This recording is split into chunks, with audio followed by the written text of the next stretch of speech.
Ako nga pala si Thea, 30 years old, naganap ang isishare kong kwento sa inyo may ilang buwan na ang nakakaraan. Nagkaroon ako ng boyfriend na mas matanda sa akin ng 10 taon. Itago na lang natin siya sa pangalang Bricks. Nakilala ko siya sa isang event kung saan ay naging promo girl ako at siya naman ay isa sa mga guest. Unang pag-uusap pa lamang namin ay nakaramdam na ako kaagad ng kakaibang spark. Hindi natapos ang gabing yon na hindi niya ako napakilig at napatawa.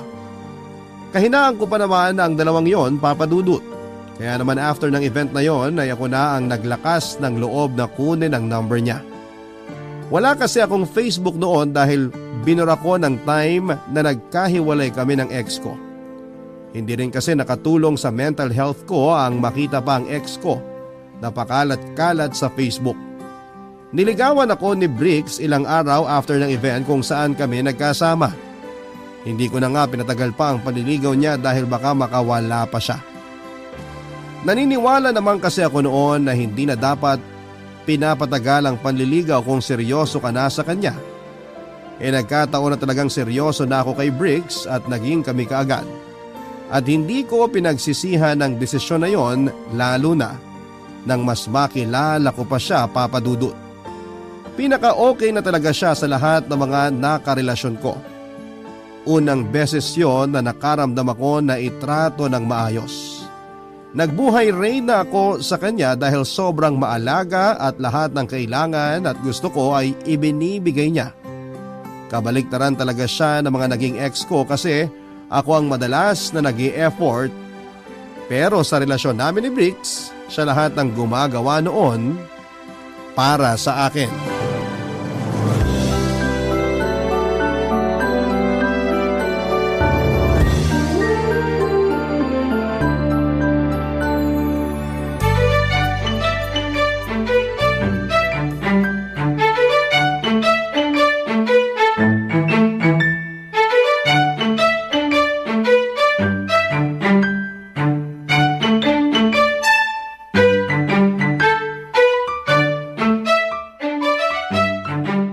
Sorry, hindi ko kaagad nasagot yung tawag mo. Nakaidlip kasi ako sa sopa.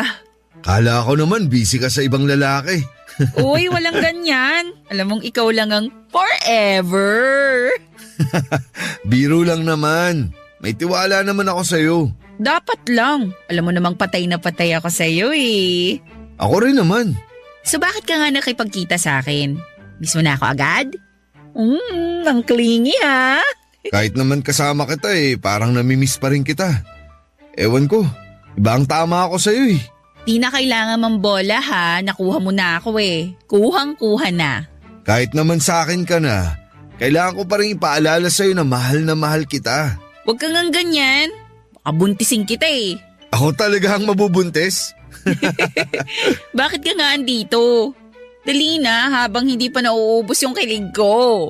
Diba sabi mo gusto mo ng asong corgi? Oo, pangarap ko yung asong yun. Ibabalita ko lang sa'yo na nakabili na ako. Seryoso ka ba? Nasaan? Nasa bulsa ko. Bulsa? Ano yan, keychain lang? Joke. Nasa kaibigan ko pa. Bukas ko pa kukunin. Ay hala, seryoso ka talaga? Kumuha ka talaga? Mukha ba ako nagbibiro? Ang aga mo naman akong sinorpresa, bukas ko pa pala makukuha. Na-excite ako eh. Kailangan ko na agad ibalita sa'yo. Pwede naman kasi bukas, ikaw talaga? O baka ginamit ko lang talagang excuse yung aso para makita kita ngayon. Napupuno na naman ako ng kilig sa katawan ha. Umaapaw na ba? Tumatagas na. Yung corgi muna ang baby natin ha. Kahit wala pang corgi, ikaw na muna ang baby ko. Ako naman ang umaapaw sa kilig ngayon. Huwag kang competitive, mas umaapaw ang kilig ko kaysa sa'yo. Ang swerte ko talaga sa'yo. Kaya ang sarap mag-effort kasi ang sarap mong mahalin lagi. Ako nga tong swerte sa'yo eh. Huwag kang competitive. Gaya-gaya ng linya. I love you. I love you too. Na-excite na tuloy ako sa corgi. Nakakaselos naman. Mas na-excite ka pa ata sa aso kaysa sa akin eh. Sana all aso. Ito naman pati aso pagseselosan. Alam mo namang ikaw lang ang number 1 na aso sa buhay ko eh. Oo, aso talaga ako. Kasi sobrang loyal ko sa'yo. Di ko yun napaghandaan ah. Alam mo kung ano yung dapat mong paghandaan? Sige nga, ano? Paghandaan mo pa yung ibang effort ko sa susunod. Aba, mukhang nakapag-ipon ka ng effort ah. Di lang ako basta nakapag-ipon. Umaapaw na yun. Parang kilig ko. O sige, ready na ako para dyan. Wala nang bawian ah. Si Briggs na talaga ang naisip kong bigay ng Diyos kapalit ng mga heartbreak ko sa mga nakarelasyon ko dati. Feeling ko naman noon ay deserve ko si Briggs dahil sa dami ng pinagdaanan ko sa mga maling lalaki. Nakapitong karelasyon na ako sa past at lahat yon ay hindi nag-workout. Aminado naman ako na may pagkakamali ako sa mga relasyong yon. Pero mas grabe ang ginawa nila sa akin. Lahat ng 7 nakarelasyon ko na yon kung hindi nag-effort ay niloko lang ako. Yung iba nga after akong makuha ay nakipag-break sa akin tapos sasabihin na kung pwedeng maging casual fling lang muna raw dahil hindi pa sila ready sa pakikipagrelasyon. Nainis at nabastusan ako roon dahil nga gusto nilang mag-benefit sa akin lalo na sa katawan ko. Tapos ayaw nila akong bigyan ng label. Kaya naman sinabi ko sa sarili ko na balang araw ay mahahanap ko rin ang tamang lalaki para sa akin. At yun na nga papadudot dumating na si Briggs na matagal ko nang ipinagdarasal. Totoo nga yung pagminahal mo ang sarili mo ay saka naman ibibigay ng universe ang tamang tao para sa'yo. Ganon kasi ang nangyari sa amin ni Briggs. Nakwento ko ngayon sa aking best friend na si Iya, naging kaklase ko sa college si Iya at doon nagsimula ang friendship namin papadudot. Siya rin ang naging witness sa lahat ng pain na naranasan ko mula sa mga nakaraang relasyon ko. Kaya naman nung nakilala ko si Briggs, agad ko nang nakwento kay Iya ang tungkol sa kanya. Siyempre very supportive noon si Iya sa akin dahil gusto na niyang mahanap ko ang tamang lalaki para sa akin. Sinabi nga niya na gusto na niyang makarelate ako sa buhay may asawa. Meron na kasing asawa si Iya at napakaganda ng love story nila. Kaya naman pinagdasal ko sa Diyos na sana'y maranasan ko rin ang naranasan ni Iya pagdating sa love life. At nangyari na ngayon sa tulong ni Briggs.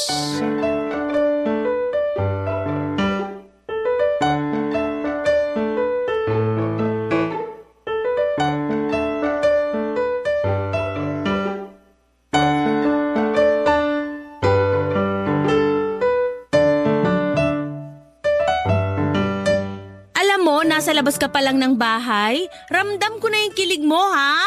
In love, yarn? Mula EDSA hanggang dito sa bahay mo sa Antipolo yung kilig ko, girl. Naniniwala naman ako. Briggs yung pangalan ng new guy, no? Sa sinend mong picture, infer, ang gwapo.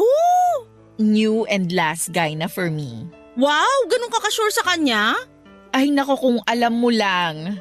Parang ngayon pa lang kita narinig na naging sure sa isang lalaki ah. Paano naman ako magiging sure dati? Di naman din sila sure sa akin. It's a tie lang. Tama naman. Iba kasi talaga tong si Briggs. Naku, kung alam mo lang talaga. Kailan mo ba siya papakilala sa akin para makilatis ko na? Saka na pag hindi na siya busy. Busy saan? Sa pangbababae? Ay, wag mo akong pinag-overthink. Umiiwas na ako dyan. Magandang impluensya naman pala talaga yung si Briggs sa'yo. Siya lang pala ang makakatanggal ng pag-overthink mo eh. Gusto kong magbago para sa kanya. Ay, true love na yan, girl! Oo rin. Alam mo bang binilan niya ako ng corgi? Aso ba yun? Hindi, peanut butter siya. Ito nakakainis! Oo nga, aso. Di ba mahal yun? Oo, kaya nga nagulat talaga ako na binilhan niya ako. Nagkwento lang ako isang beses na pangarap kong magkaroon ng corgi. Tapos bumili siya agad? Agad-agad. Nako, kaya mo bang sustentuhan yung pangangailangan ng aso na yon? High maintenance yung mga may breed na aso, ha? Alam ko naman, saka si Briggs naman na magpo-provide ng pagkain at pang-vet ng aso. Wow, parang legit na padre de pamilya, ha? Anak niyo na yon? Parang gano'n na nga, pang-testing namin kung pwede kaming maging magulang. Siya pwede na maging tatay. Ikaw, medyo konting effort pa. Grabe ka naman! Joke lang! Ready ka na ba sa ganong buhay? Yung maging asawa at nanay? Mula nung nakilala ko si Bricks, oo. Iba talaga ang Thea ngayon. Sobrang in love. Totoo kaya, ayoko nang pakawalan pa si Bricks dahil siya ang perfect guy for me. Ay, sana kahit tumagal kayo hindi siya magbago. Kahit magkabilbil ka o maging losyang, mahal ka pa rin. Dapat lang. Yung kahit magkaroon kayo ng maraming anak, dapat mahal at priority ka pa rin. Iya? Okay ka lang? Sorry, medyo may pinagdadaanan lang kasi kami ng asawa ko. Bago ata yan ah. Kailan pa? Matagal na. Hindi ko lang sinasabi kasi nahihiya ako. Paano puro ako post sa Facebook na masaya kami pero sa totoo lang, puro kami problema ngayon. Hindi ko na alam kung magtatagal pa kami ng 1 taon. Ano ba yan? Sana hindi muna ako nagkwento sa'yo tungkol sa relasyon ko. Napasama ko pa ata ang loob mo eh. Girl, sana maayos nyo pa yan. Sayang ang 10 years na relasyon ninyo. Ayos lang, ano ka ba? Masaya nga ako para sa'yo kasi finally nahanap mo na yung perfect guy for you. Sana lang talaga hindi siya magbago at maging consistent yung pagmamahal niya sa'yo kahit na marami nang nagbago sa'yo. I'm sorry, Thea. Nasira ako patuloy yung moment mo. Niyakap ko si Eya dahil sa nalaman ko, Papa Dudut. Naramdaman ko ang lungkot sa kanya habang magkayakap kami. Nakilala niya noong college kami ang napangasawa niya, sila pa nga ang inidolo ko pagdating sa relasyon dahil sobrang ma-effort yung guy para kay Eya. Minsan nga habang nasa trabaho kami ay nagpadala ng maraming rosas at chocolates yung asawa ni Eya sa kanya. Take note lang po, ordinary day lang po yun pero akala mo ay may okasyon nang nagpasabog ng effort si Guy. Ayoko na lang i-mention ang pangalan ng asawa ni Eya dahil naiinis ako sa kanya. Lalo na nung nalaman kong munti ka nang may mangyari sa guy na yon at sa katrabaho niya noong minsang nagkainuman sa team building nila sa work. Marami pang nakwento si Eya sa akin tungkol sa pagkasira ng relasyon nila. Hindi naman niya magawang iwan si Guy dahil meron na silang 2 anak. Napaisip at natakot tuloy ako sa mga nangyari sa kanilang mag-asawa, Papa Dudut. Naisip ko na paano kaya kung tumagal kami ni Briggs at mangyari din yon. Ma-effort si Briggs tulad ng napangasawa ni Eya pero anong nangyari? Ayoko na noon na mag-overthink pero hindi ko mapigilan ang sarili ko dahil nga masyado na akong nahulog kay Briggs. Nakaplano na ako ng future kasama siya at hindi ko mapigilang makaramdam ng takot kung sakali mang hindi matuloy ang plano na yon, Papa Dudut. Sinikap kong tanggalin sa isipan ko ang takot at nag-enjoy lang sa piling ni Briggs. Naisip ko rin kasi na hindi makakatulong ang pag-overthink dahil baka makasira pa yon sa magandang simula namin ni Briggs. Kaya naman nagtiwala na lamang ako sa kanya at sa plano ni Lord para sa amin.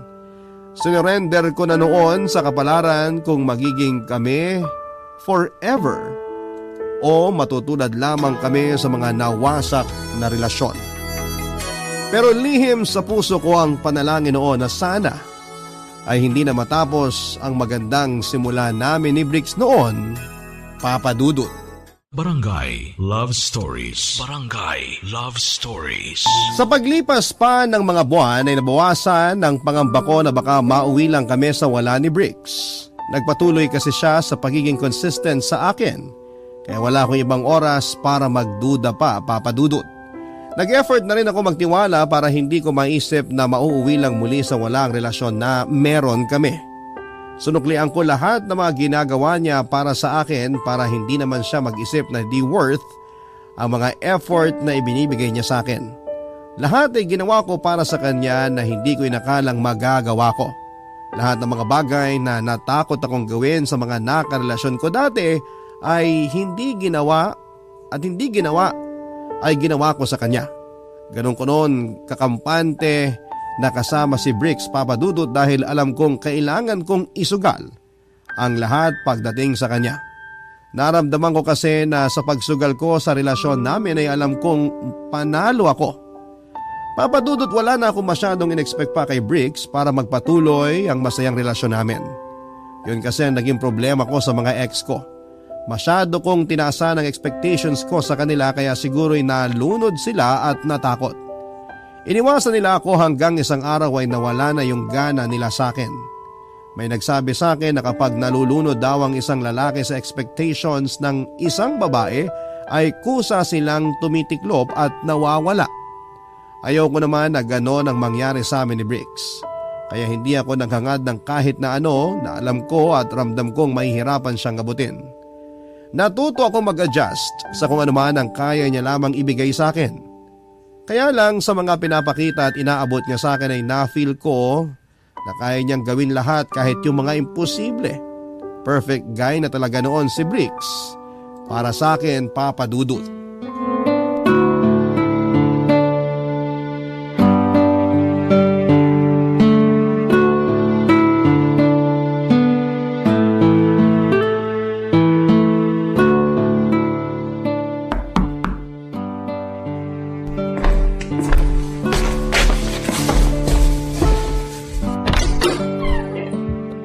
Bricks, anong ginagawa mo dito? Alasing ko pa lang ng umaga. Nag-prepare ako ng breakfast natin. Hala, ba't di mo sinabi sa akin kagabi na pupunta ka? Eh di hindi na yung surprise para sa mansari natin. Happy mansari! Mansari? Mukhang nakalimutan mo ah. Okay lang, bawi ka na lang sa akin mamaya. Okay lang sa'yo na mag-celebrate ng mansari? Eh di ba dapat naman talagang i-celebrate yun? Hindi lang ako sanay. Kaya pala deadma ka lang sa mga nakaraang mansari natin. Uy, naalala ko naman lahat yon. Kaya lang ano? hindi nga ako sanay na may karelasyon akong gustong mag-celebrate ng maliliit na bagay tulad ng mansari. Hindi maliit na bagay ang mansari. Gustong gusto ko kayang nagse-celebrate nun. Eh kasi nga yung mga ex ko sabi nila hindi naman importante yon. Saka na raw kapag umabot na ng 1 taon. Hindi ako ganun. Araw-araw kitang isa-celebrate. Bola! Hindi ah. Gusto ko lang makita mo na di pare-pareha sa mga lalaki. Nako, sana nga. Wag na lang nating ituloy itong ganitong usapan. Baka masisipa ako sa mga ginawa sa'yo ng mga ex mo. Kain na tayo? Ano ba yung dala mo? Tosino at itlog. Tapos may danggit. Gusto ko yan lahat. Hanggang prito lang ang alam ko eh. Sorry. Hala, ikaw nagluto? Akala ko in-order mo lang. Ipagyayabang ko tong niluto ko. Di man kasing sarap ng mga natikman mo. Pero sana ayos lang sa'yo. Kahit maglasang uling pa yan, kakainin ko yan. Mahal kita. Mas mahal kita. Mas mahal na mahal kita. Makikikumpit ka na naman ba sa pagmamahal? Huwag mo nang balakin. Mas nangingibabaw ang pagmamahal ko sa'yo. After kitang ipagluto ng tosino at danggit, mas grabe pa rin ang pagmamahal mo kaysa sa akin? O sige, sa ngayon ikaw ang panalo. Kung bakit naman kasi ang hilig mo makipagkompetensya pagdating sa pagmamahal eh. Di ba pwedeng mahal lang natin yung isa't isa? Di na importante kung sino yung mas? Oo na po, sorry na. Ang hirap lang kasing sukatin tong love ko sa'yo eh. Grabe ka. Para tayong mga teenager sa usapan natin. Kabog natin sila. Papasukin mo na kaya ako para makakain na tayo. Bricks? Ano yun? Nakalimutan kong sabihin. Ang alin?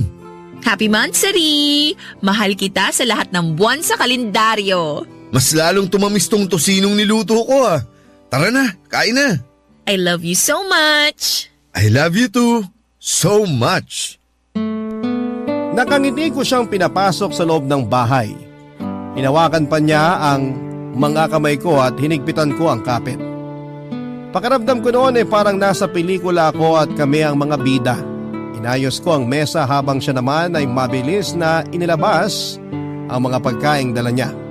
Nagpaalam ako sa kanya na magpapalit muna ng damit dahil nakapantulog pa ako. Sinabi ko rin sa kanya na kung pwedeng mahintay niya ako ng ilang minuto para makapag-shower man lang ako dahil kagigising ko lang. Pinigilan niya ako at saka hinalikan sa noo. Sinabi niya kung ano man daw ang itsura ko ng mga oras na yon ay gusto niya. Namula ang mga pisngi ko sa papuri na yon at yon ang unang beses na may nagsabi sa akin ng ganon. Hindi ako nakaayos, may muta pa ako at magulo ang buhok ko pero nakita niyang maganda pa rin ako. Nawala tuloy ang kalahati ng insecurity ko sa sarili ko.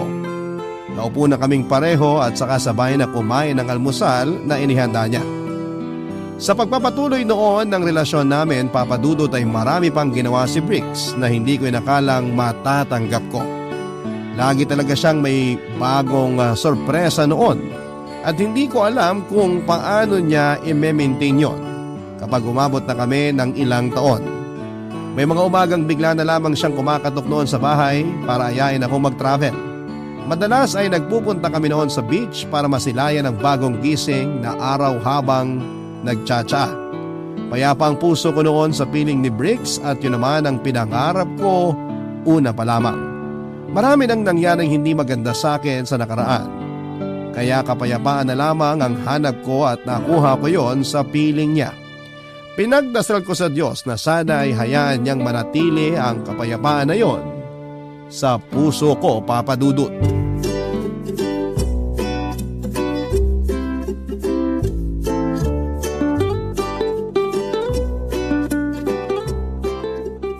Grabe lang. Bakit? Malapit na pala tayong mag-isang taon. Wow, nagbibilang na siya. Kahit segundo sinasama ko sa bilang. Ako, alam mo kung ano yung binibilang ko? Ano? Yung bawat dasal na natupad sa akin mula nung nakilala kita. Wag kang ganyan, naiiyak ako. Totoo nga. Ako rin na. Alam mo bang halos di na ako nagdadasal dati? Napagod na kasi ako Paano ba naman kasi? Lagi na lang walang natutupad sa mga dasal ko. Pero ngayon, meron na. Ikaw?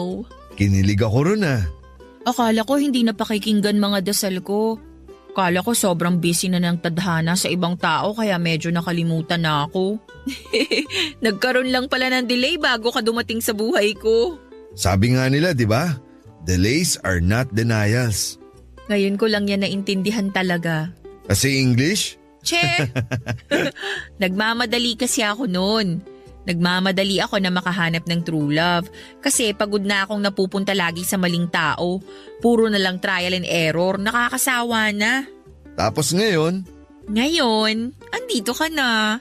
Naiintindihan ko na kung bakit kinailangan kong maghintay kasi niluluto pa ng Diyos yung perfect love story para sa akin. Ang tamis naman! Mas tumamis ang buhay ko mula nang dumating ka. Diabetic na nga ata ako Ang alam ko, next week pa ang mansari natin pero gusto ko na sanang ibigay ito sa'yo ngayon. Di na ako makapaghintay. Seryoso ba? Ikaw kasi, ang sweet ng mga sinabi mo. Di ko tuloy mapigilang ma-inlove sa'yo lalo. Nagsabi lang ako ng nararamdaman ko. At thank you, kasi ngayon lang ako nagkaroon ng karelasyon na very vocal sa nararamdaman niya. At ngayon lang ako nagkaroon ng karelasyon na kayang patunayan sa akin na hindi lahat ng lalaki sasaktan lang ako. Thea? Ikaw ang pinakamagandang nangyari sa akin ngayong taon.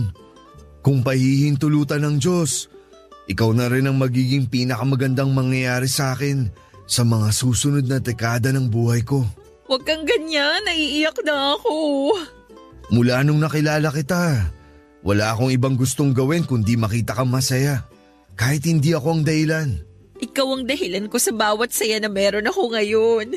Kaya nga pinag-ipunan kong bilhin tong ibibigay ko sa'yo ngayon. Dahil alam ko karapat dapat ka para dito. Ito na ba yun? Thea, mahal kita. At sana hanggang sa pagtulog ay alam mo yun. Wala akong ibang gustong gawin kundi ang makasama kang tumawa sa mga bagay na nagpapasaya sa'yo. Nandito ako lagi. I love you. I love you too. Kaya inaabot ko sa itong pulang maliit na kahon. Buksan mo. Ikaw na para makita mo. Akin na nga. Ang tagal kong hinintay to. Buksan mo na. Ikaw? Mahal yan. Binili ko pa sa Singapore yan.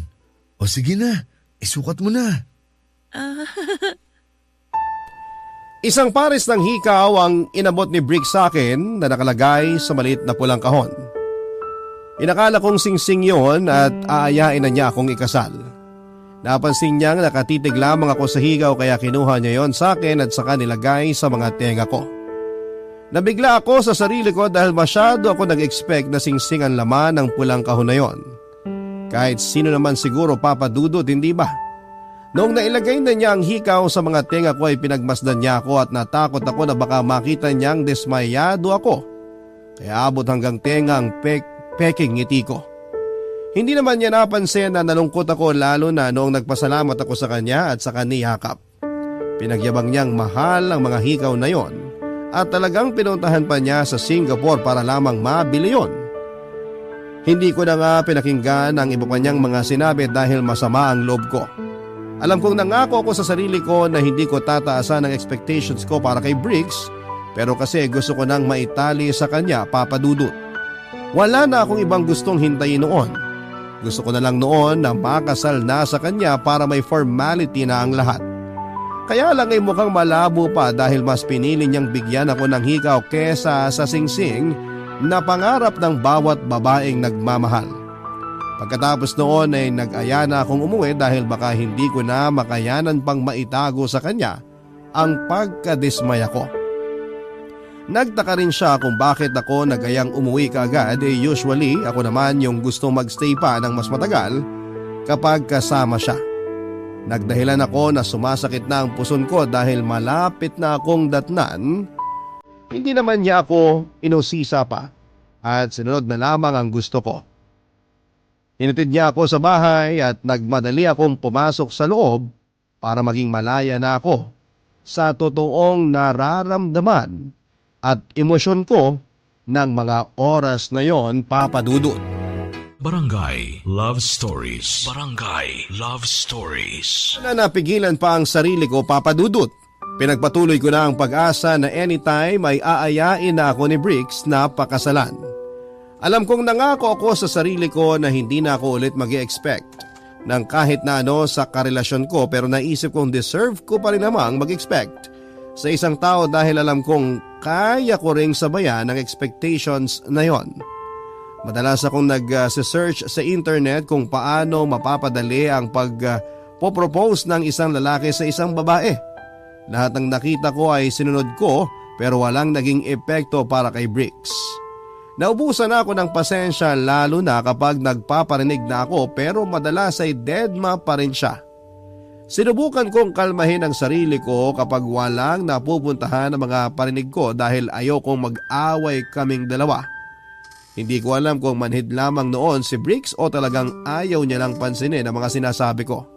Imposible namang hindi siya nakahalata sa mga pagpaparinig ko dahil masyado nang ang obvious lahat ng sinasabi ko.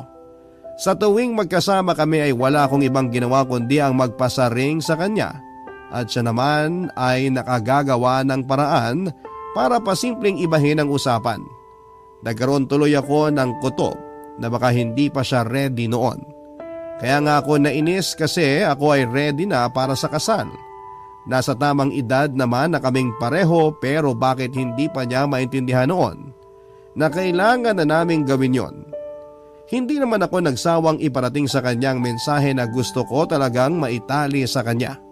Hanggat hindi niya ako diretsang sinasabihan na ayaw niyang magpakasal, ay hindi ako titigil sa pagpaparinig. Yon ang pinangako ko sa sarili ko.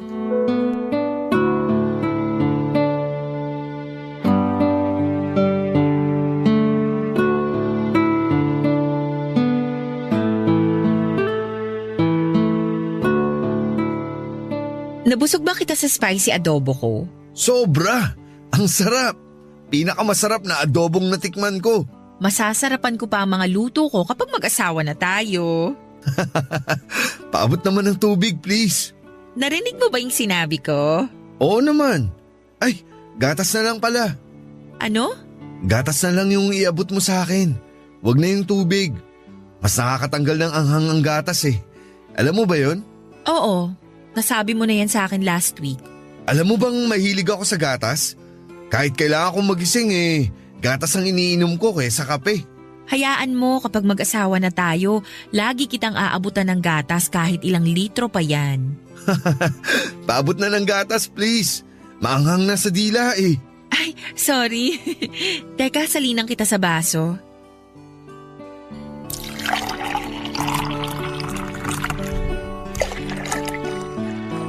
Oh, heto na. Thank you ah. Masyado akong maalaga, no? Oo, the best ka sa pag-aalaga. Ganyan talaga yung mga babaeng nasa 30 na. Ha? Nasa tamang edad na kasi kami para mag-alaga at mag-asawa. Wala naman sa edad yan. Yung pag-aasawa? Yung pag-aalaga. Ako nga 12 anyos pa lang ako pero ako na yung nag-aalaga dati sa first girlfriend ko. Mantakin mo yun? 12 pa lang ako Nagkaroon na ako agad ng girlfriend. Ikaw ba? Ilang taon ka nung una ka nagkaroon ng boyfriend? 15 years old ako noon. Nakakamiss yung puppy love, no? Oo, pero mas gusto ko yung ganitong klaseng love. Yung parang sa atin, hinog na at pwede nang pitasin. Parang mangga lang napipitasin? O sige, i-ready mo na ang alamang at kakainin na natin ang manggang yan. Ang ibig kong sabihin, hinog na kasi yung relasyon natin. Parang mangga. Parang pwede nang mag-settle down, ganun. Paabot naman ako ng tissue. Hindi mo pa ba nakikitang hinog na ang relasyon natin? Ang mature nga ng relasyon natin kaya ako gusto. Ang sarap ng ganitong relasyon. Sana walang magbago. Pwede pa rin namang magbago. Pwedeng mapunta sa, alam mo na. Alam mo nga Yung may altar, may pare. Para tayong nagpipinoy henyo nito Tao ba to? Pwede. Masaya ba to? Oo. Tayo ba to? Oo. Alamang? Ito naman nakakainis Joke lang. Ikaw naman masyadong mainit ang ulo mo lately Napansin mo pala. Bakit naman di ko mapapansin? Pag mahal mo ang isang tao, napapansin mo lahat sa kanya. Ah, talaga? Bakit hindi mo mapansin kung ano yung gusto kong tumbukin sa mga sinasabi ko sa'yo? Thea, Bakit? paabot nga ulit ng gatas. Maanghang pa rin Gusto ko nang sakalin noon si Bricks dahil parang nananadya siyang hindi pansinin ang mga sinasabi ko. Kahit nga siguro bata maintindihan ang nais kong puntuhin noon. Bumigat tuloy ang nararamdaman ko dahil parang hindi naman ako gustong pakasalan ni Bricks. Kaya lang ayokong madala ang mood na yon na posibleng makasira sa magandang relasyon namin. Kaya naisip ko na baka humahanap lang ng tiyempo si Bricks. Baka nakaredy na siyang mag-propose pero gagawin lang niya yon kapag hindi ako nag-e-expect masyado. Sensitive din kaya si Bricks kaya alam ko noon na nakakahalata na siya sa mga sinasabi ko. Pero pinili lang niyang deadmahin para siguro ay masurpresa ako. Bigla akong kinilig sa naisip kong yon. Kaya naman nabuhayan ako ng loob. Hindi na muna ako magpaparinig at hinihintay ko na lamang na sumapit ang araw ng pagpo-propose niya sa akin. Kaya lang ay lumagpas na ang 1 taon ang relasyon namin pero wala pa rin siyang ginawa. Kaya naman nagbalik na ako sa pagpaparinig para naman ma-realize niyang gusto ko na talagang magpakasal. Hindi kasi kaya ng mga babae ang diretsang magsabi ng nararamdaman namin kaya madalas ay puro lamang kami parinig. Hindi ko pinalipas ang 1 buong araw nang hindi nagpaparinig kay Bricks tungkol sa usapang kasal. Yun nga lang ay ganun pa rin ang reaksyon na nakukuha ko sa kanya noon. Madalas ay puro change topic ang nangyayari sa amin at hindi naman kaya ay tatawa na lamang siya para matapos na noon ang usapan tungkol doon. Nahiya lang talaga akong diretsahin siya dahil gusto kong manggaling sa kanya mismo ang proposal, Papa Dudut. Yun nga lang ay talagang nainip na ako at kakambal ng pagkainip na yon ang inis. Nahalata sa akin yon ni Bricks, Papa Dudut.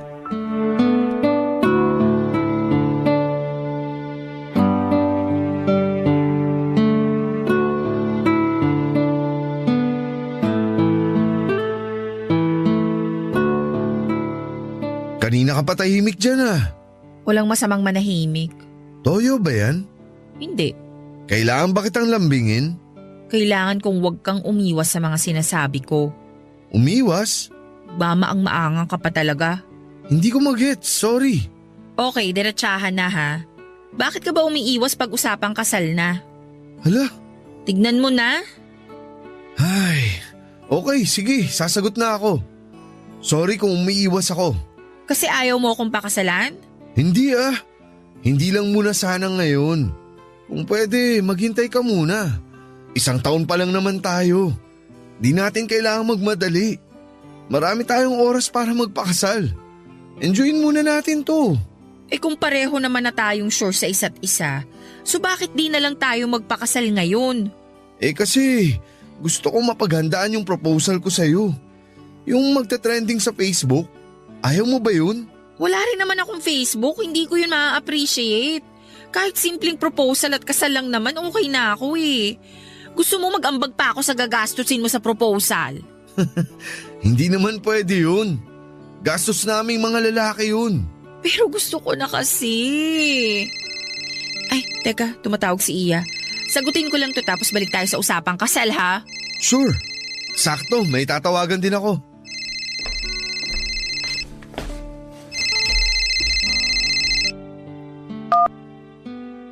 Hello, Iya. Girl, busy ka? Kasama ko si Brix eh. May importante kaming pinag-uusapan. Okay lang ba tawagan kita mamaya? Pwede bang lumayo ka muna sa kanya bago ko sabihin tong babalita ko sa'yo? Kinakabahan ako ah. Ano ba yan? Girl, alam mo bang may asawa pa si Brix? Ano? Okay, mukhang hindi mo pa alam. Mukha bang alam ko? Mukha bang papayag akong maging kabit? Teka, huwag kang magalit sa akin. Hindi naman ako nanloko sa'yo. Paano mo nasabing may asawa na siya? Nanood kami ni Habi ng championship game ng basketball. Tapos nahuli sa fancam si na Brix at ang asawa niyang Tisay. Tisay ang asawa niya? Maganda? Hindi na importante kung maganda yung asawa. Ang importante rito, nalaman mong may asawa yung Brix na manloloko na yan. Baka naman kapatid niya o pinsan. May magkapatid bang naghahalikan? Sa pisngi o noo? Sa labi! Baka naman... Huwag mo nang ipagtanggol. Gusto mo i-send ko sa'yo yung video ngayon para makita mo eh. Pasend sa email ko. Tawagan kita ulit. Bye.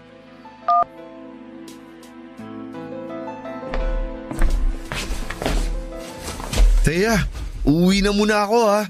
May emergency sa bahay. May asawa ka na? Ha? May asawa ka na pala. Ikaw? Future asawa? Diba? Kumusta naman yung championship game ng basketball na napanood nyo ng asawa mo? Sarap pa ng halikan nyo ah. Ha? Di ako nanonood ng basketball. Sinungaling! Ano bang klaseng pagbibintang yan? Nababaliw ka na ba? Oo, nababaliw na nga ako siguro. Nababaliw na ako sa pag-iisip na ikaw yung perfect guy para sa akin pero hindi pa pala. Kumalma ka nga muna. Kanina lang pinag-uusapan natin ang kasal. Tapos ngayon nangaaway ka na. Bakit hindi kita aawayin? After mo kong gawing kabit nang hindi ko alam? Teya, ano bang mga pinagsasasabi mo? Akala ko na delay lang ang tadhana sa pagbibigay sa akin ng perfect guy. Pero nagpadala na naman pala siya ng panibagong lesson sa akin. Sana dininay na lang niya yung request ko. Pareho kayong mga lalaki. Mga manluloko! Perfect cheater si Brix, Papa Dudut. Yung inakala kong the one for me ay nakalaan na pala sa iba. Inamin niyang matagal na siyang kasal at nasa ibang bansa ang asawa niya. Nagbakasyon lang daw sa Pinas kaya nagkasama ulit sila. Sinabi niya na malabo na raw ang relasyon nila dahil pakiramdam niya may ibang lalaki na ang asawa niya. Hindi ako naniwala dahil alam ko na yung ganong klase ng rason ng mga lalaki. Ganon din ang nirason ng ex ko noong pinili niya akong lokohin.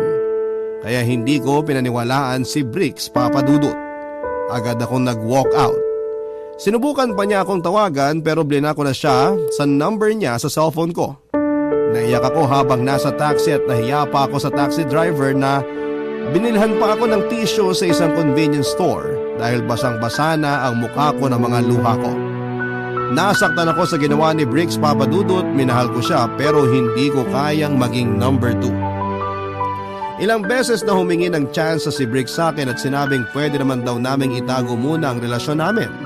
Hahanap lang daw siya ng tiyempo para maiwan ang asawa niya dahil ako naman daw ang mas mahal niya. Nagalit ako lalo dahil mas mahal niya ako.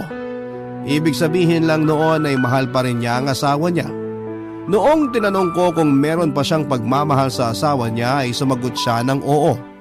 Dinepensahan niya ang sagot niya at sinabing kaya ko raw siyang tulungan para makalimutan ang asawa niya. Mas lalo akong nagalit dahil ginawa pa niya akong panakipbutas matapos ko siyang unahin sa lahat. Yun ang huling beses na nakapag-usap kami. Pagkatapos noon ay pinili kong lumipat na ng tirahan para hindi na niya ako mahanap pa. Naging broken akong muli at hindi ko alam kung paano pa ako makakabangon. Masyado kong umasa na si Bricks na ang perfect guy para sa akin.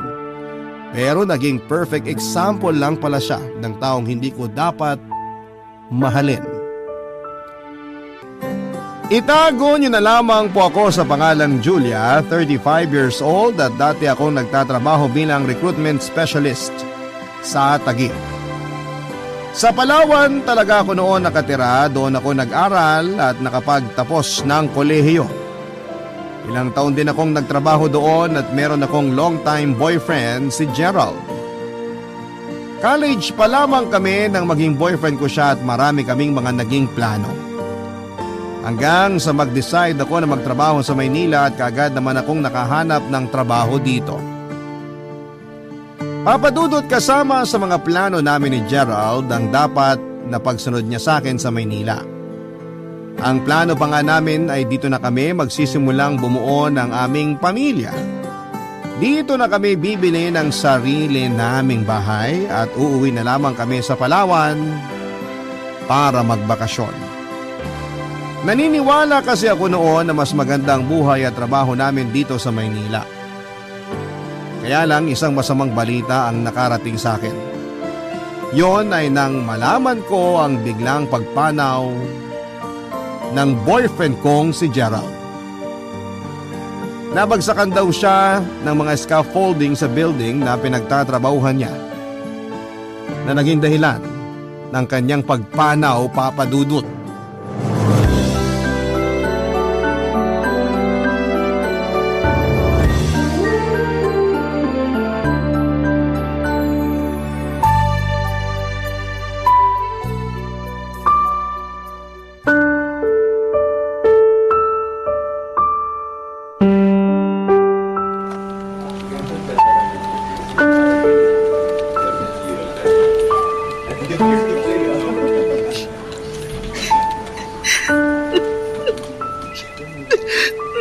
Julia, mabuti naabutan kita dito sa station mo ngayong lunch break. Ano ba naman kasi tong presentation na ginawa mo para sa meeting natin? Pinasa mo ba talaga to? Bakit ang daming typo? Tapos hindi malinaw ang nilagay mong explanation sa mga topic na i-discuss dito. Paano to maiintindihan ng client natin sa meeting? Pasensya na po, Ma'am Kat. Anong pasensya? Uulitin mo lahat to kung ayaw mong pare-pareho tayong pumalpak sa meeting. Oh, ayusin mo yan. Opo. Uulitin ko na lang po to. Pasensya na po talaga, Ma'am. Talagang kailangan mong gawin yan. Nasaan ba kasi ang utak mo nang ginawa mo yung mga presentation? Diba sinasabi ko sa'yo na pinakaayoko sa lahat yung hindi inaayos ang trabaho? Ate ako na peperwisyo? Dapat nandun lang ako sa opisina ko? Pinuntahan pa kita dito sa station mo? Umarap ka nga sa akin. Kanina pa ako dada dito tapos ikaw... Teka, may iyak ka ba? Hindi po, Ma'am. Anong hindi? Namumugto yung mga mata mo. Ano ba nangyari? Wala po, Ma'am. Ayos lang po talaga ako. Pasensya na kung nataasan kita ng boses. Pasensya na rin kung inabala kita ngayong lunch break mo. Pero gusto kong malaman mo na pwede mong sabihin sa akin kung ano man ang gumugulo sa'yo ngayon. Nakakagaan ang pakiramdam kapag may pinagsabihan ka ng problema mo. Ang totoo po, Ma'am Kat. Nakatanggap po kasi ako ng tawag mula sa pinsan ko sa Palawan. Sinabi niya po sa akin na nawala na raw po yung boyfriend ko.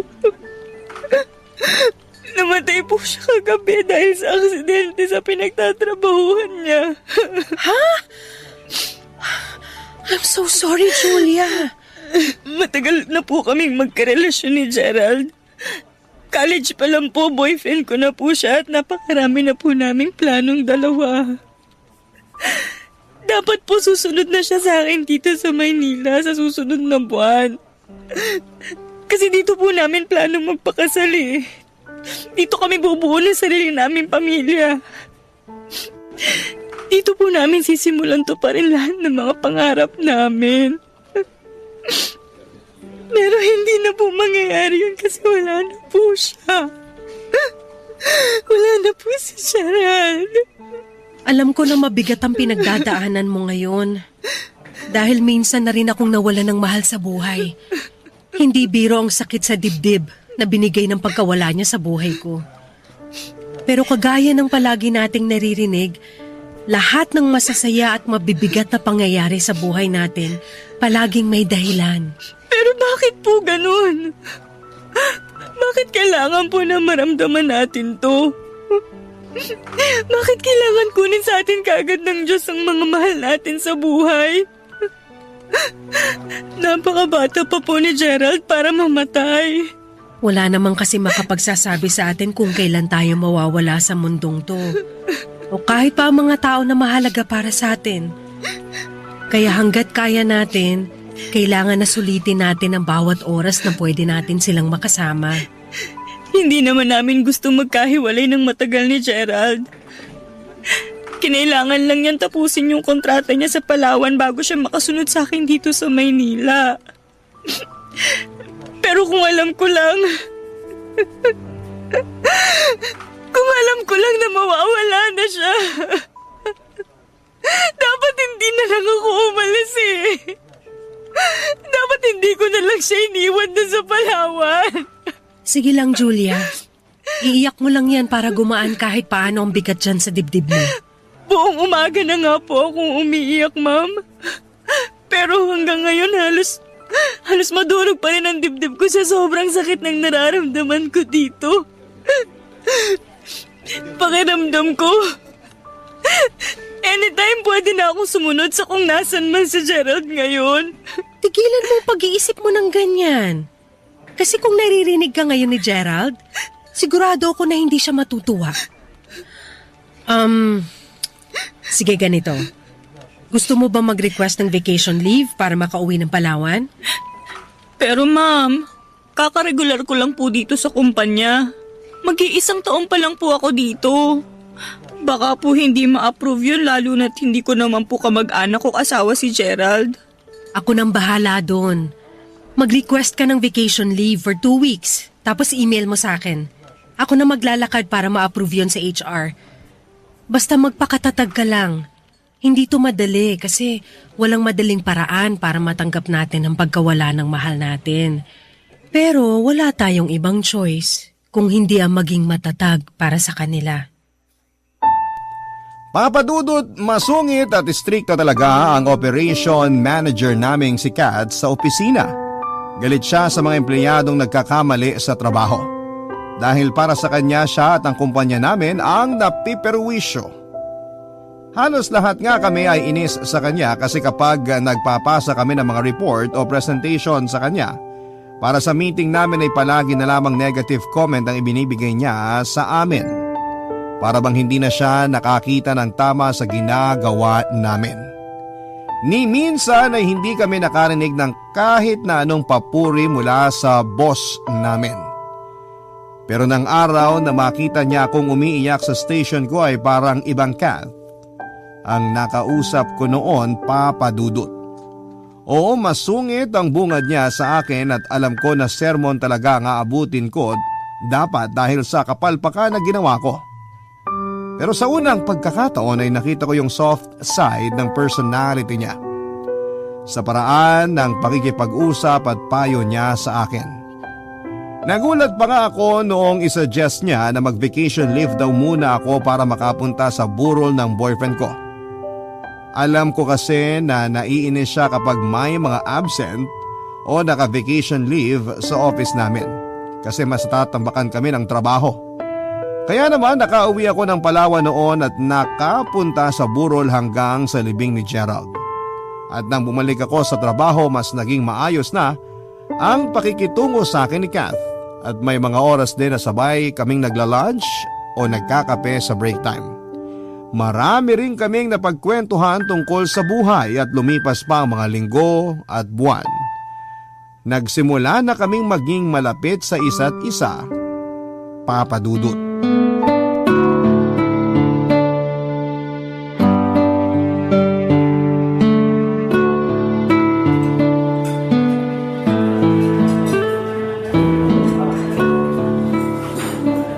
dami namang tao dito sa restaurant. Sa ibang restaurant na lang kaya ako kumain. Julia! Julia! Oh, si Ma'am Kat yun ah. Saka yung asawa niya yata ang kasama niya. Julia, dito ka na lang sa table namin. Nakakahiya naman pero sige na nga, lapitan ko na sila. Hi Ma'am Kat! Makamam naman to. Wala naman tayo sa opisina. Kath na lang ang itawag mo sa akin. Sige. May kasama ka ba? Wala eh. Akala ko kasi konti lang yung tao dito sa restaurant kaya pumasok ako para dito na lang mag-celebrate ng birthday ko. Pero baka lumipat na lang ako ng ibang restaurant. Birthday mo pala! Huwag ka nang umalis. Dito ka na lang sa table namin at sagot na namin ang dinner mo. Di ba Han? Okay lang? Oo naman.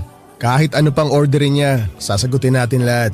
Oo, ayos lang daw sa asawa ko kaya dito ka na sa table namin ha? Sige Kat, thank you sa inyo ha. Wala yun. Sina namin. Nice to meet you, Julia. Nice to meet you din po sir. Jay na lang. Lakas makatanda ng sir. Okay, sige. Bakit pala hindi ka nag-request ng birthday leave para nakauwi ka ng Palawan? Para nakapag-celebrate ka ron kasama ang family mo. Konti pa lang kasi yung leave credits ko kaya hindi ko muna ginamit.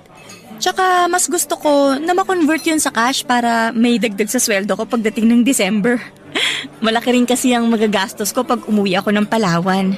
Sa bagay, mas gusto ko rin naman magtrabaho na lang sa opisina kaysa mamasyal kasi dagdag gastos pa yun. Pero masaya rin naman mamasyal, lalo na kapag kasama mo yung taong mahal mo. Siyempre naman Han, tama ka dyan. Naku, yung general manager natin sa opisina tumatawag. Sabado ngayon ah. Bakit tumatawag siya kahit wala tayong pasok sa opisina? Malamang tungkol na naman to sa trabaho. Sasagutin ko lang to, babalik ka agad ako. Julia, pumili ka na ng pagkain dyan sa menu. Han, lalabas lang muna ako ha kasi mahina ang signal dito sa loob ng restaurant. Balik ako agad. Okay. Grabe si Kat, napaka-workaholic. Kahit rest day, nagtatrabaho pa rin. Nako, mas workaholic pa yan sa workaholic.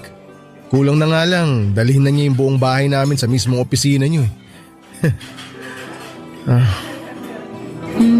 Ayos ka lang? Oo naman, ayos lang ako. Bakit mo na itanong? Para kasing ang lalim ng buntong hininga mo. Ang lalim ng hugot. Napansin mo pala. Minsan kasi nakakasawa na rin yung ganito eh. Yung magkasama nga kami ng asawa ko pero ayun siya oh. Umalis na naman para sagutin yung tawag na tungkol sa trabaho niya. Palagi na lang siyang ganyan eh. Mas may oras pa siya sa trabaho niya kaysa sa akin na asawa niya. Sorry. Medyo naging seryoso na yata ako sa mga sinasabi ko.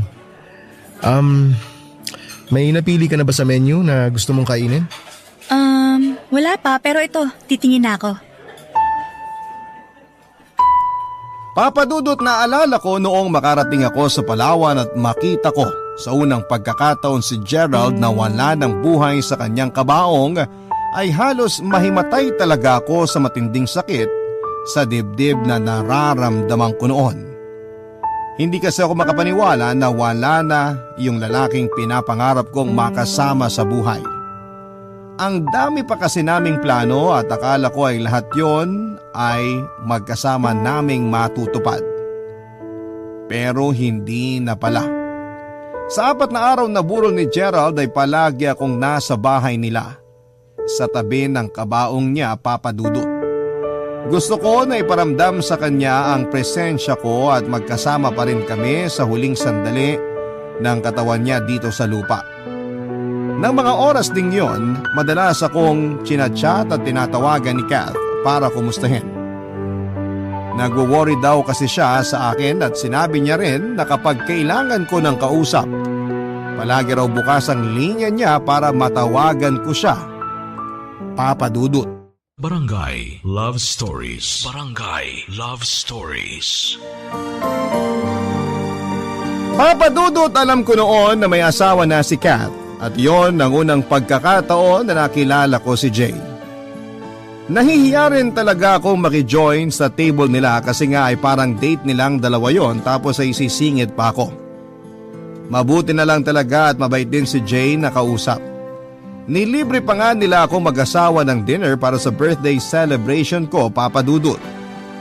At kahit na ilang beses na umalis si Kath sa table namin dahil sa mga kausap niya sa cellphone niya, ay nag-enjoy pa rin ako kasi maraming kwento noon si Jay. Papa Dudut, doon ko mas nakita kung gaano ka-workaholic na tao si Kath. Kasi kahit sa dinner date nilang mag-asawa ay dala niya pa rin ang trabaho niya.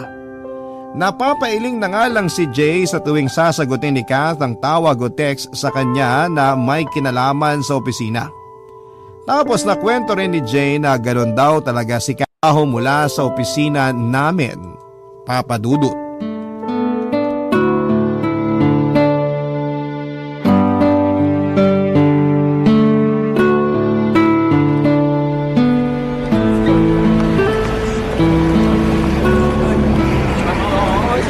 Grabe, kanina pa ako dito sa waiting shed pero wala man lang tumitigil sa mga taxi na pinapara ko.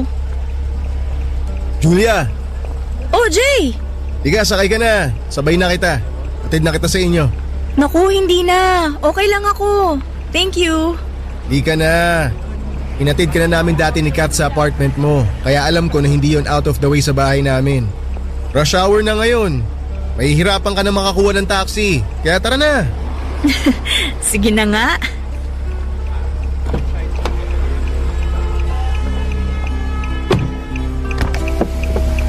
May gusto ko bang music?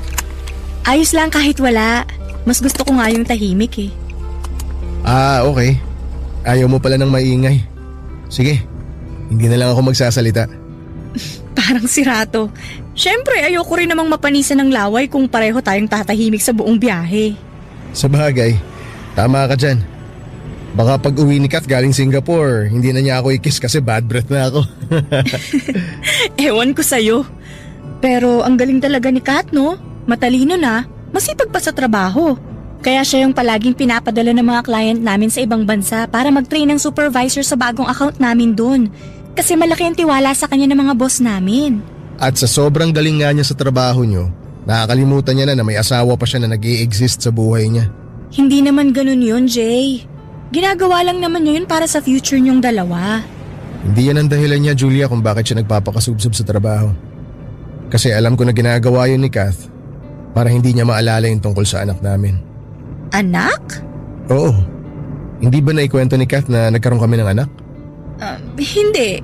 Wala siyang kahit na anong nababanggit tungkol dun. Nagkaroon kami ng anak pero nawala rin siya kagad sa amin. Pinagbuntis siya ni Kath. At 8 months na yung baby sa tiyan niya nung makunan siya. Na-imagine mo yun? 1 buwan na lang. Maririnig na namin yung iyak ng baby namin pero hindi nangyari. Kasi kinuha agad siya sa amin ng langit. Sobrang na-depress yung asawa ko noon nung malibing yung anak namin. Muntik na nga rin siyang ma-ospital eh. Pero pagkalipas ng ilang buwan, nakita ko na lang na unti-unting bumabalik sa dati si Kath. Bumalik siya sa trabaho, nagtrabaho, hanggang sa ayun. Ginawa niya ng mundo ang pagtatrabaho. At ginawa niya yun para makamove on sa pagkawala ng anak niyo? Oo, ganun na nga. Nakakalungkot lang kasi dapat dalawa kaming sabay na nagmo-move on eh. Dapat nagtutulungan kami na makausad. Kaya lang, nagkaroon siya ng sarili niyang paraan para makapag-move on siya. Hindi niya napansin na naiwan na ako mag-isa na pilit kinakaya na tanggapin na wala na yung baby namin. Pero ayos na rin yun. Kesa nakikita ko siya na kagaya ng dati na sobrang nahihirapan. Sorry, napakwento ka patuloy ng tungkol sa anak niyo. Okay lang. Kasi alam ko naman na kailangan kong gawin to eh. Gusto ko nga mag-thank you sa'yo eh. Mag-thank you sa akin? Para saan? Sa pakikinig mo sa akin. Ang tagal ko na rin kasing gustong pag-usapan ng tungkol sa bagay na to pero syempre, hindi pwedeng sikat ang kausapin ko. Kasi nga, ayokong bumalik siya sa dating siya na hindi makabangon mula sa pagkakalubog niya sa matinding kalungkutan. Ang tagal kong sinulo tong kirot na to sa dibdib ko. Pero ngayon na nakausap na kita, kahit paano, gumaan ang lahat. Kaya, salamat talaga. Salamat sa pakikinig mo sa akin, Julia.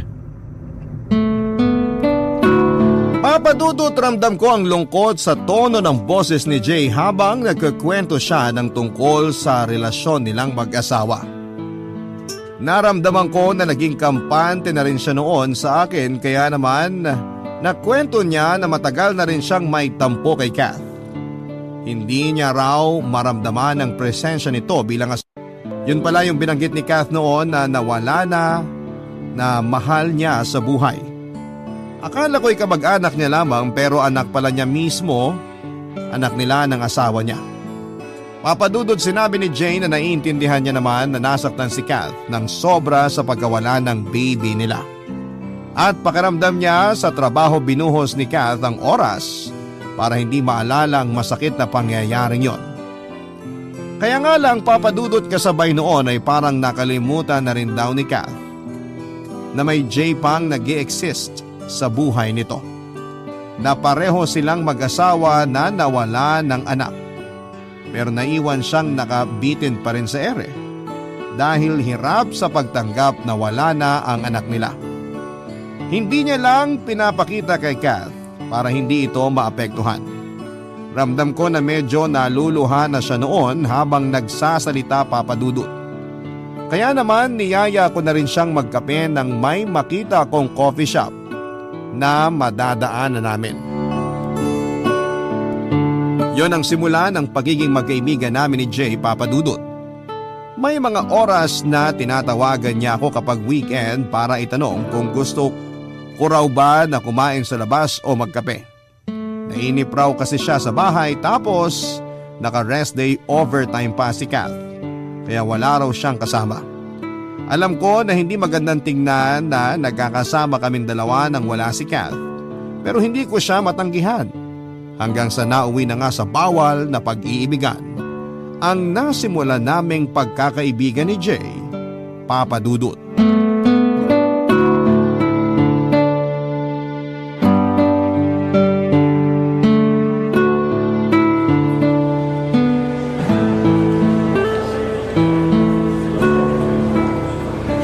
Sorry, ngayon lang ako nakatawag sa'yo. Ang dami kasi namin ginagawa dito sa opisina eh. Ayos lang. Naiintindihan ko kasi kapag ganitong oras alam ko na busy kayo sa trabaho. Kumain ka na ba? Eto, kaka-lunch break ko lang. Nang makabili ako ng pagkain ko, tinawagan agad kita kasi gusto kong marinig boses mo eh. Bakit naman? Siyempre, para ganahan akong kumain. Kailan pa naging panghimagas ang boses ko? Alam mo naman kasi na marinig ko lang ang boses mo, pwede na akong hindi kumain ng isang buong araw eh. Parang ewan to. Nagsasabi lang ako ng totoo. Ay, teka, tapos ka na bang kumain? Baka mamaya na, abala ko lunch break mo ha. Tapos na akong kumain, be. Ako nga to nakakastorbo kasi kaka-lunch break mo lang. Kahit kailan, hindi ka naging abala sa akin. Kung pwede nga lang, ikaw na maging pagkain ko. Sira. Kumain ka na nga dyan kasi pabalik na rin ako mamaya sa office namin. Inuubos ko lang tong juice ko. O sige, tawagan na lang kita ulit mamaya. I love you, be. I love you too. Bye. Ay, ito talagang beko. Napaka-sweet. Julia, pwede ba tayo mag-usap? Ay, sorry kung nagulat kita. Gusto lang kasi kita makausap. Okay lang ba? Ha? Okay lang, Kat. Hindi pa naman tapos ang lunch break ko. Upo ka. Salamat. Tungkol saan ba yung gusto mong pag-usapan natin? Tungkol sa asawa ko. Oh, ayos ka lang? Oo. Ano kasi, matamis pala masyado tong juice kaya bigla na lang akong nasamid. Ano ba yung gusto mong pag-usapan natin tungkol kay Jay? Ano kasi, pakiramdam ko, may ibang babae na yung asawa ko. Baka ano lang, baka pakiramdam mo lang yun, pero baka hindi naman talaga. Iba na kasi siya eh. Paanong iba? Hindi na siya kagaya ng dati na palagi akong tinatawagan kapag lunch break niya. Tapos kapag magkasama kami sa bahay, hindi na kami masyado nag-uusap. Hindi niya na ako nilalambing. Palagi niya lang hawak yung cellphone niya, tsaka nakita ko na iba yung password ng cellphone niya. Hindi naman ako nakikialam sa mga gamit niya. May kailangan lang akong i-transfer na picture mula sa cellphone niya. Kaya kinuha ko yun habang nasa banyo siya. Tapos, yun nga. Hindi ko nabuksan kasi iba na ang password. Nung nakita niya ako na hawak yung cellphone niya, nainis siya tapos kinuha ulit sa akin yung cellphone niya. Baka naman, Ibang babae yung dahilan kung bakit nagbabagong ugali ng asawa ko.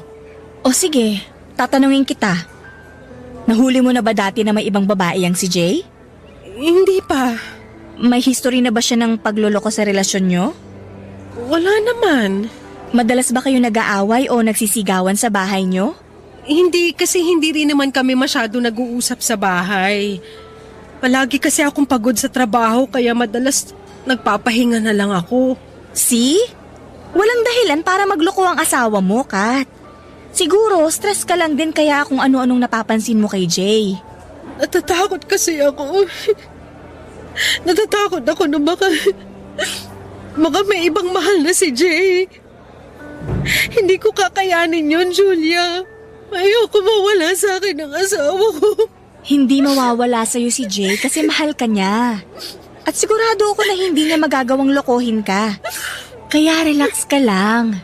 Magtiwala ka sa asawa mo. Magtiwala ka sa pagmamahal niya sa'yo. Papa Dudut, hindi ko kailanman naisip na pwede kong maging boyfriend si Jay at aaminin ko na attracted ako sa kanya noong unang beses pa lamang na nakilala ko siya. Kasi kahit halos 5 taon ang tanda niya sa akin, yung tipo talaga ng itsura niya ang type ko sa isang lalaki. Matangkad, maputi, maskulado at matangos ang ilong. Bonus pa na mabait siya at mapagmahal siyang asawa kay Kath. Kaya kapag niyayaya niya akong magkape na kaming dalawa lamang ay hindi ko siya matanggihan kasi nag-e-enjoy ako na kausap siya, Papa Dudut. Akala ko pa nga noong una ay naaawa lamang ako sa kanya sa sitwasyon niya bilang asawa ng boss ko, Papa Dudut. Kasi hindi niya deserve ang hindi bigyan ng oras ng babaeng mahal niya. Kaya hindi nagtagal ay unti-unti kong naramdaman na yung awa na yon ay nauwi na sa pagmamahal. Pero maniwala sana kayo na pilit kong pinigilan ang pagmamahal na yon. Dahil ayokong makagawa ng pagkakamali, Papa Dudut, at ayokong masakta ng boss ko na kaibigan ko na rin. Pero sadyang mahirap kalabanin ang sinisigaw ng puso, lalo na kapag tinamaan ito sa maling tao, Papa Dudut. Barangay Love Stories. Barangay Love Stories. Papa Dudut, kinabahan talaga ako nang bigla na lamang lumapit sa akin si Kath para kausapin ako. Ang akala ko ay alam niya ang tungkol sa relasyon namin ng asawa niya. Natakot ako na baka sampalin o bigla na lamang niya akong sabunutan noon, Papa Dudut. Baka bigla na lamang niyang gawin ang mga bagay na nakakahiya tulad ng pag-iiskandalo sa pinagtatrabahuhan namin. Pero hindi pala dahil iba ang pakay niya. Gusto niya lamang pala akong makausap tungkol sa mga kakaibang napapansin niya sa asawa niyang si Jay. Hindi rin talaga ako makatingin ng diretsyo noon sa mga mata ni Kath, Papa Dudut.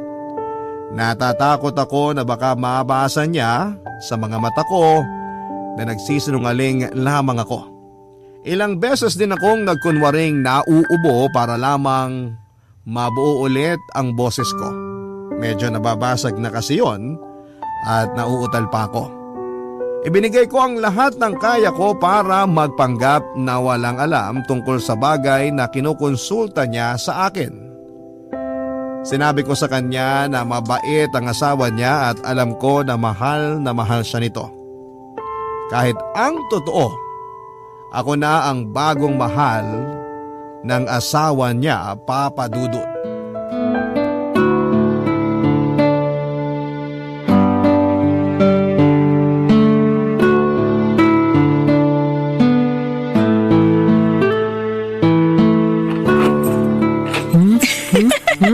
Be, wag mo naman ako halikan dyan sa batok ko. Nakikiliti ako. Hindi ko tuloy mapasok tong susi dito sa doorknob. Ano ba? Nanggigigil na kasi ako sa iyo eh. Sandali lang. Mas lalo tayong hindi makakapasok ng kwarto kapag hindi ko nabuksan tong pinto. Ayan, bukas na.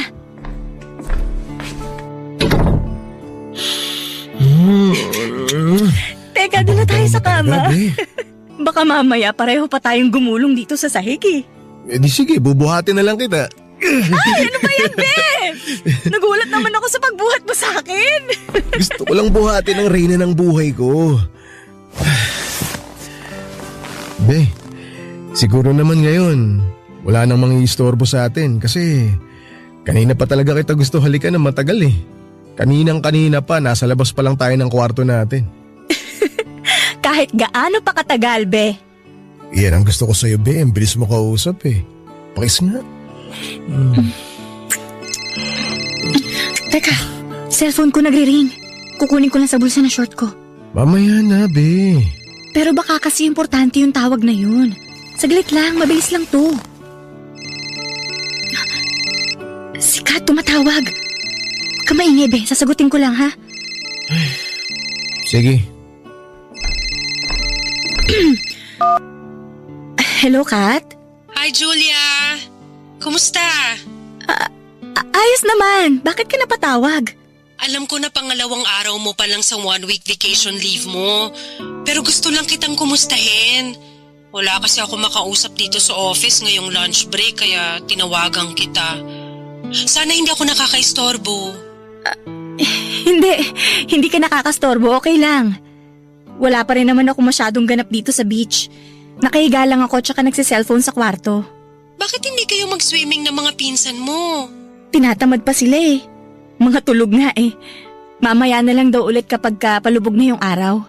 Sa bagay, mas masarap mag-swimming kapag hindi mataas ang sikat ng araw. Nag-lunch ka na ba? Kakabili ko lang ng food ko pero wala akong ganang kumain. Bakit naman? Hanggang ngayon kasi, hindi man lang tumatawag sa akin si Jay. Alam ko naman na busy siya sa out-of-town conference. Siguro yun o tatawag din sa'yo. Alam mo naman yung asawa mo na yun. Nahawa na ng pagiging workaholic sa'yo. Ngayon alam ko na ang nararamdaman niya kapag wala akong oras sa kanya nang dahil sa trabaho ko. Kapag nakauwi na talaga siya, babawi ako sa kanya. Ipagluluto ko siya ng mga paborito niya, yayayain ko siyang palagi mag-date kami sa labas at mas magiging sweet pa ako sa kanya. Basta ipaparamdam ko sa kanya kung gaano ko siya kamahal.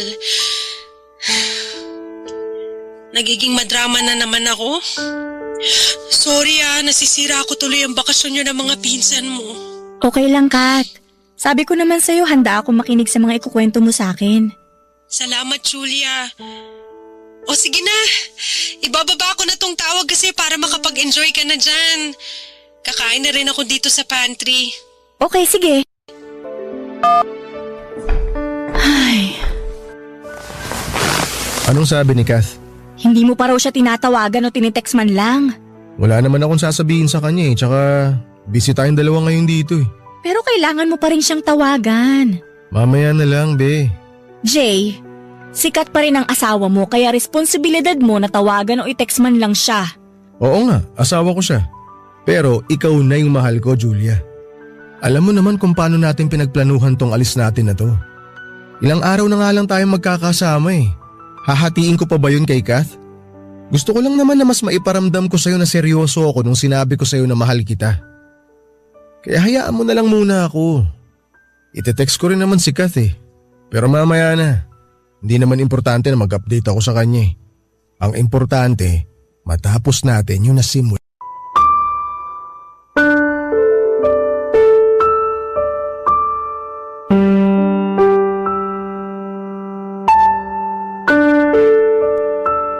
Papadudot, umabot na noon ng halos ilang buwan ang relasyon namin ni Jay.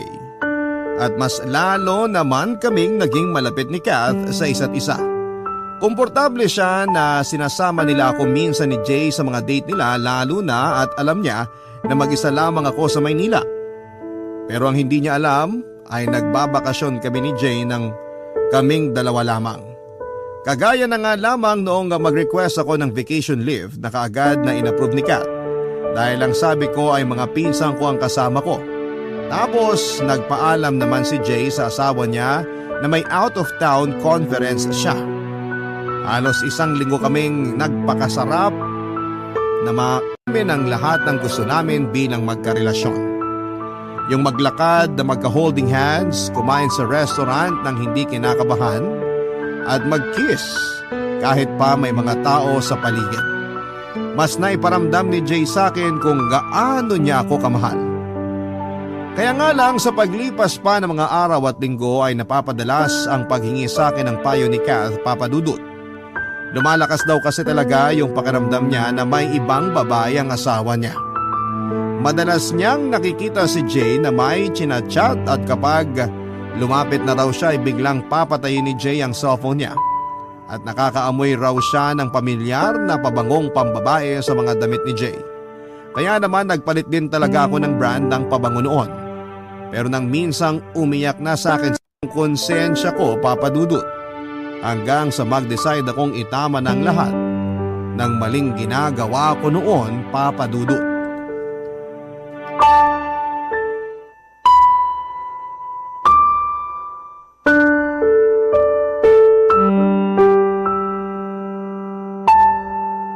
Jay, Anong wala, Julia? Hindi ko maintindihan. Ano bang nangyayari sa'yo? hindi pa ba malinaw ang lahat? Anong ibig mo sabihin? Yung sinabi mo na gusto mo nang tapusin ang lahat sa ating dalawa? Oo. Pero bakit? Anong bakit? Kailangan ko ba talagang i-explain kung bakit? Siyempre, kailangan mo i-explain sa akin. Hindi naman kasi pwedeng sabihin mo na lang na break na tayo sa text lang eh. Na walang kahit na anong dahilan. Okay, fine.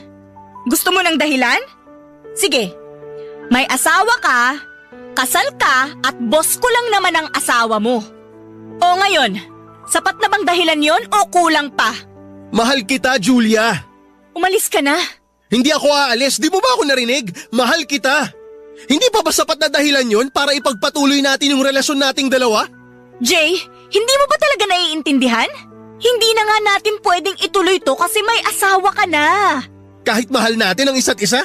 Oo, kasi mulat sa pulpa, mali na ang lahat sa ating dalawa. Kaya please lang, umalis ka na. Tigilan mo na ako kasi… Bakit ba ang tigas mo? Bakit bigla mo nalang pinipigilan yung sarili mo? Ba't pinipigilan mo yung nararamdaman mo para sa akin? Dahil naaawa na ako kay Kat. Asawa mo siya at kaibigan ko siya. Hindi niya deserve ang masaktan. Jay, please. Nakikiusap na ako. Umalis ka na. Huwag mo na akong guluhin. Magre-resign na rin ako para hindi na malaman ni Kat ang tungkol sa atin. Alam ko na! Hindi mo na kailangan mag-resign dahil alam ko na lahat! Kat? Anong ginagawa mo dito? Ako pa talagang tinanong mo, Jay? Seryoso ka dyan? Pero sige, sasagutin ko ang tanong mo. May GPS lang naman ang kotse mo kaya na-locate ko kung nasan ka. Ako naman na magtatanong, anong ginagawa mo rito sa bahay ng recruitment specialist ko, Jay? Kat, sandali. Hayaan mo muna ako magpaliwanag. Huwag napakasama ng ugali mo! Pinagkatiwalaan kita! Sa'yo ko lang sinabi ang lahat ng tungkol sa nararamdaman ko sa pagluloko ng asawa ko tapos ikaw lang pala ang kabit niya? Kaya pala pamilya ng amoy ng pabango sa damit niya? Dahil pabango mo pala yung amoy na kumakapit sa damit niya? Tinuring kitang kaibigan at parang kapatid ko tapos ano? Tatraidorin mo lang pala ako? Ang kapal talaga ng mukha mo! Huwag mong sisihin si Julia. Wala siyang kasalanan dito. At sinong dapat sisihin ko sa panloloko niyo sa akin? Sino may kasalanan? Ako? Oo! Ikaw talaga ang may kasalanan. Kasi kung hindi mo nilunod yung sarili mo sa lungkot at sa trabaho mo dahil sa pagkawala ng anak natin, sa tingin mo magloloko ako? Ha? Maghahanap ako ng pagmamahal sa ibang babae? Hindi, Kath. Hindi mangyayari to kung hindi dahil sa'yo. Wow! Grabe ka, Jay! Isa ka rin na sobrang kapal ng muka! Kung may problema ka na pala sa akin, bakit hindi mo man lang ako kinausap? Bakit hindi mo sinabi ang mga issue mo sa akin at sa relasyon nating dalawa? Ibigan pa na tinuring ko ng kapatid ko! Kat, I'm sorry. Sorry? Sorry lang? Ha? Sa tingin mo ba maayos pa ng sorry na yan ang perwisyong binigay mo sa buhay ko? O ano? Ha? Masaya ka na ngayon? Masaya ka na nakasira ka ng relasyon? Na naagaw mo na sa akin ang asawa ko? Julia! Ano ba naging kasalanan ko sa'yo? Naging mabuti naman akong kaibigan. Bakit kailangan mo ako suklian ng ganito? Bakit yung asawa ko pa?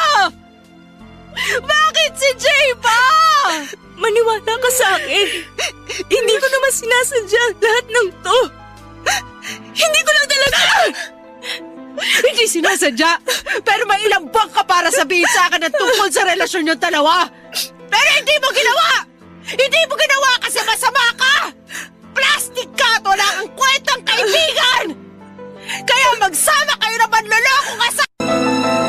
Papa Dudut, hindi talaga madali para sa akin ang ginawa kong pakikipaghiwalay kay Jay, pero naawa na talaga ako noon kay Kath. Lalo na at ako ang sinasabihan niya ng mga problema niya tungkol sa asawa niya. Umiiyak siya nang sabihin niyang nagsisisi na siyang pinabayaan niya ang relasyon nilang dalawa. Nasaktan lamang daw siya sa pagkawala ng anak nila, kaya naman sinubsob niya ang sarili niya sa pagtatrabaho. Pero hindi niya raw gusto na mawala ng oras sa asawa niya at hindi niya gustong mawala ang asawa niya sa kanya. Papa Dudut, tinanong din ako ni Kath noon kung may nakukwento raw ba si Jay sa akin na tungkol sa ibang babae. Alam niya raw kasi na close na rin kaming dalawa at syempre wala akong kahit na anong sinabi sa kanya. Nagpayo lang ako na baka mali lang ang hinala na ibinibigay niya kay Jay at sinabi ko na naniniwala akong maaayos pa nila ang relasyon nilang dalawa. Sinabi ni Kath na sana ng araw ay maayos pa talaga nila dahil hindi niya raw kakayanin na mawala si Jay sa kanya. Nawala na raw siya ng anak, kaya baka mamatay na raw siya kapag pati si Jay ay mawala sa kanya. Labis pa siyang nagpasalamat sa akin kasi palagi raw akong nakikinig sa mga problema niyang paulit-ulit lang naman daw. Sinabi niya rin na napakaswerte niya na nakilala niya ako dahil tinuring niya raw ako na parang tunay niyang kapatid. Doon ako tuluyang nilamon ang konsensya ko, Papa Dudut, kasi trinaydor ko hindi lamang ang boss ko, kung hindi ang tao na tinuturing ko na parang parte na ng buhay niya. Kaya naman kahit mahirap ay sinimulan ko nang iwasan si Jay, Papa Dudut. Umiyak ako sa apartment kapag hindi ko sinasagot ang tawag niya. Kapag nagsisinungaling ako na may lakad ako sa tuwing aayain niya ako na mag-date kami. At kapag pinaparamdam ko sa kanya na ayoko na. Hanggang sa mag-send ako ng isang text message sa kanya kung saan ay tinatapos ko na ang relasyon naming dalawa. Ayoko na kasi siyang makausap o makita pa, Papa Dudut. Kasi baka bumigay lamang ako at makipagbalikan pa sa kanya. Siguro right timing na rin yung pagdating ni Kath noon at yung nalaman niya na ang babaeng umaagaw sa atensyon at pagmamahal ng asawa niya ay ako. Oo, nasaktan ako ni Kath emotionally and physically. Pero alam ko na deserve ko yon at kulang pa nga para sa mga nagawa kong kasalanan sa kanya. Kaya naman kinabukasan din ay kaagad na ako nag-file ng immediate resignation. Hindi na ako naglakas pa ng loob na kausapin si Kath at tuluyan ko na ring pinutol ang anumang komunikasyon namin ni Jay. Tama na yung minsang nagkamali ako at sapat na yung mga oras na pinagsaluhan namin para sa kasalanang nagawa namin. Papadudot na lamang ko mula sa dati kong kaopisina na muling nagkaayos sina Jay at si Kath. Ngayon na halos 4 na taon na ang nakakaraan mula nang mangyari ang lahat ng ito ay nakita ko sa Facebook nila na may 2 na silang anak. Nakakatuwa lang na naging maayos pa rin ang relasyon nila sa bandang huli. Naka-move on na rin ako at totoong masaya ako para sa kanila. Minsan kasi ang paraan para mas mabilis kang makapag-move on ay yung tanggapin ang lahat ng pagkakamali mo. Pati na yung katotohanan na kailanman ay hindi ka magiging masaya sa piling ng tao na alam mong hindi naman para sa'yo.